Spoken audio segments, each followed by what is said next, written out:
तरक्की इतनी हो गई है आजकल कि हम हजारों मील दूर बैठे लोगों को सुन सकते हैं, उनसे बातें कर सकते हैं, उन्हें देख सकते हैं।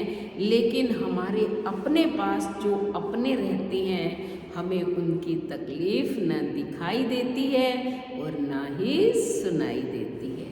राधे राधे शर्मा जी की कहानी चैनल पर आप सबका हार्दिक हार्दिक स्वागत, अभिनंदन।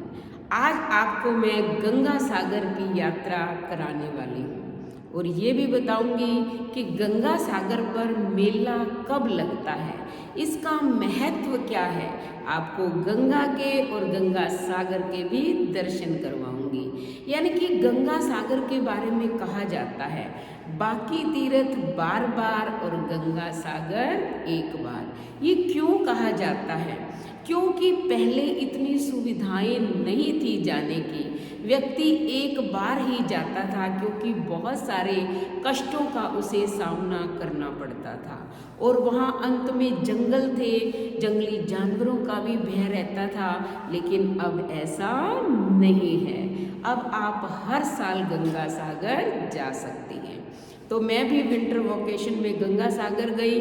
जयपुर से हमने ट्रेन पकड़ी हावड़ा के लिए, हावड़ा पहुँचे, वहाँ से धर्मतला बस स्टॉप से हमने बस ली और गंगा सागर स्टॉपेज पर पहुँच गए।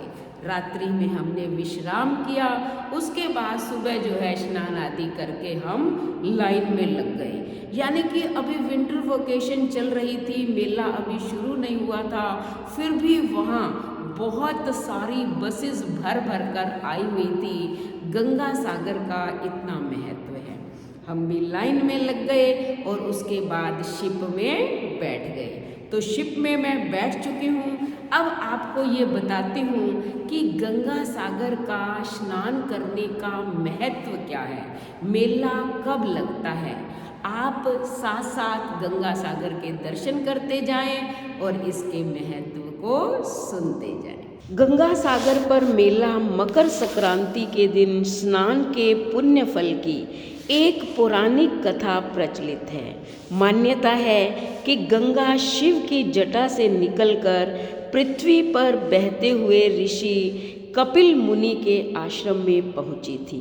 वह मकर संक्रांति का ही दिन था, इसलिए हमेशा मेला मकर संक्रांति के दिन लगता है। लोग स्नान करते हैं और पुण्य अर्जित करते हैं।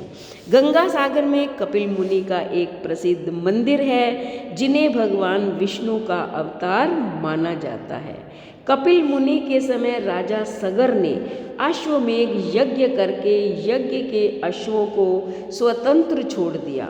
इसे लेकर मान्यता थी कि ये अश्व जिस राज्य से भी जाते, वहाँ के राजा या व्यक्ति को राजा की अधीनता स्वीकार करनी पड़ती। इतना ही नहीं, उस अश्व की रक्षा के लिए राजा सगर ने अपने 60,000 पुत्रों को भी भेजा था। एक दिन अश्व के अचानक गायब हो जाने से सब चिंतित हो गए, जो कि बाद में कपिल मुनि के आश्रम में जाकर मिला।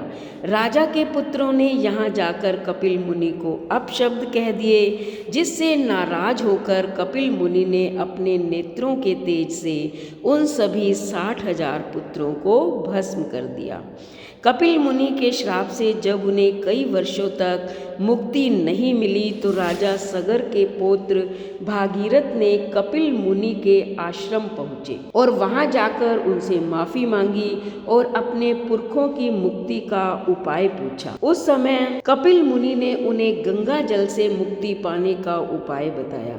कपिल मुनि के बताए अनुसार राजा भगीरथ कठिन तप करके गंगा को पृथ्वी पर लाए। गंगा सागर में स्नान के बाद भगवान सूर्य को अर्घ्य दिया जाता है। इतना ही नहीं, इस दिन श्रद्धालु समुद्र देवता को नारियल और यज्ञोपवीत भी भेंट करते हैं। ऐसी मान्यता है कि मकर संक्रांति के दिन यहाँ स्नान करने से सभी मनोकामनाएं पूर्ण होती हैं और श्रद्धालु मोक्ष की प्राप्ति करते हैं। आपने देखा कितना सुंदर दृश्य है, गंगा पर चल रहा है हमारा शिप आपने एंजॉय भी किया।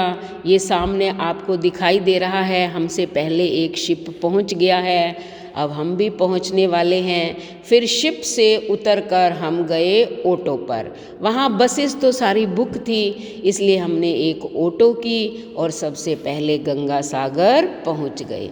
ये देखो लोग जो हैं स्नान कर रहे हैं, समुद्र की लहरें देखो पैरों को छूकर जा रही हैं। तो हमने भी वहाँ स्नान किया।